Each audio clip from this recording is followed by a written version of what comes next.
মাটি প্রসেস করে ইট বানানো হয়। প্রথমে ইট বানানোর পরে এভাবে সাজিয়ে রাখা হয় শুকানোর জন্য এইভাবে সাজিয়ে রাখে।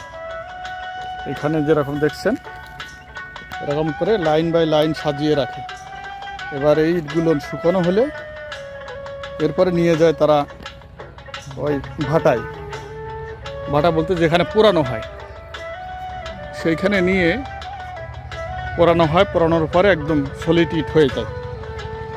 আসলে পোড়ানোর পরে খাঁটি হয় আর কি। তার আগে হয়তো ভেঙে যায়, ইটও ভেঙে যায়, কিন্তু যখন ইটটা পোড়ানো হয়, মাটি পোড়াইলে কিন্তু ওই মাটিটা আর মাটির সাথে মেশে না, যার কারণে পোড়া ইট ভালো কারণে সবাই এই ইটগুলো ব্যবহার করে। খুব সুন্দর, একদম চতুর্পাশ দিয়ে লক্ষ লক্ষ ইট বানিয়ে রেখেছে। ওই যে ভাটায় পুড়ছে, দেখতে পাচ্ছেন, সুন্দর করে বানিয়ে রেখেছে।